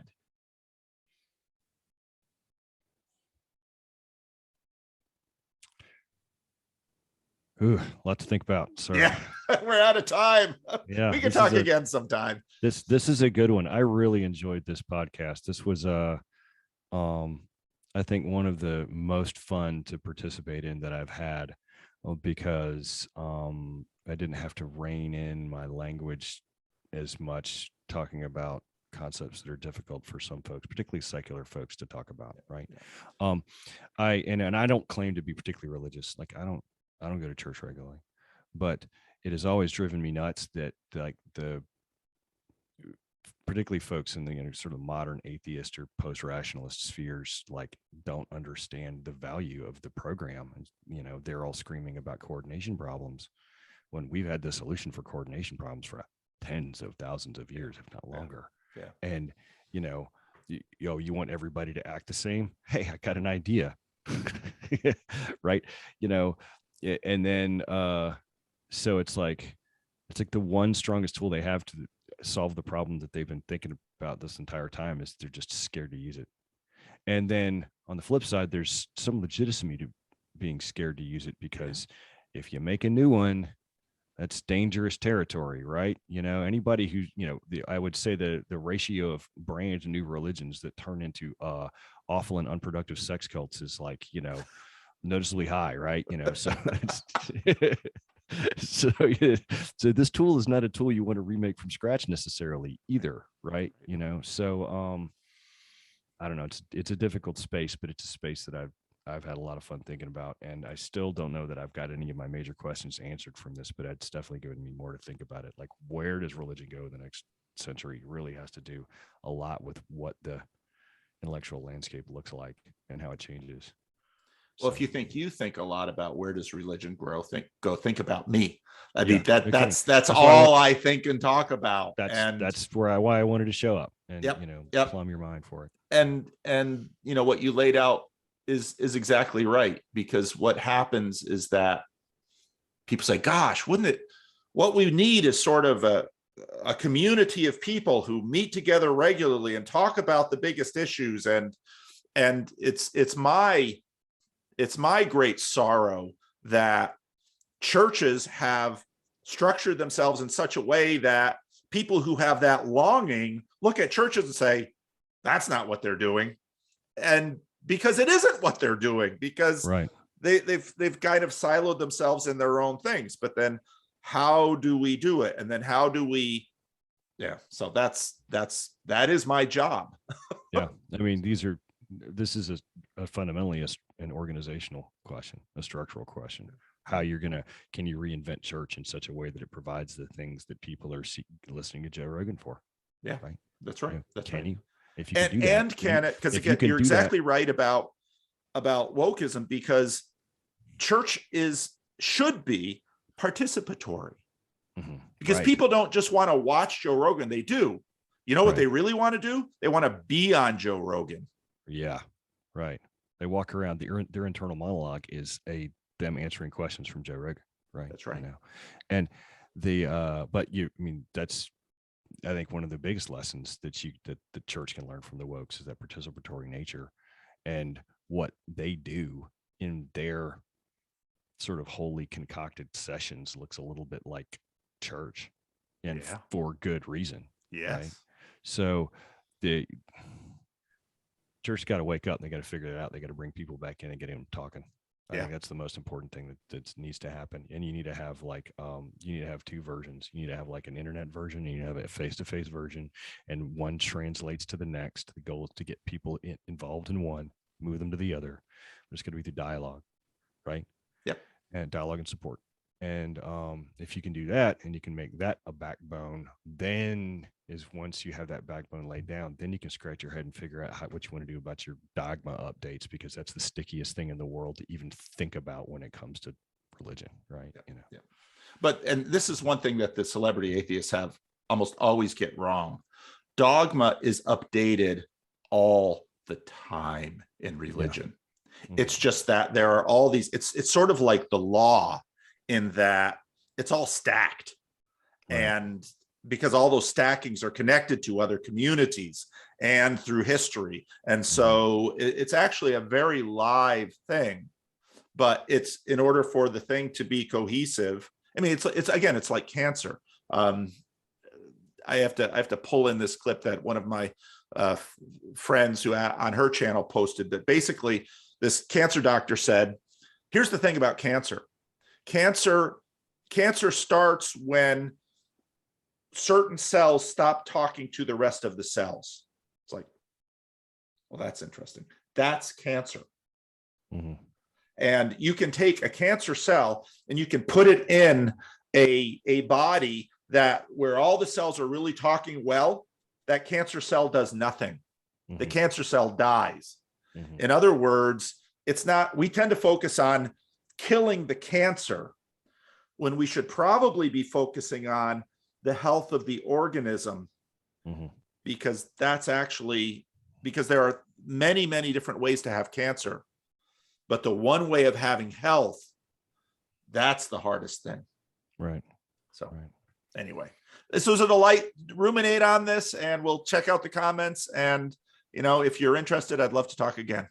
Yeah, this is fun. Let's let it stew for a couple of months and circle back to it. That sounds good. All right. Take care. Thank you. Bye-bye.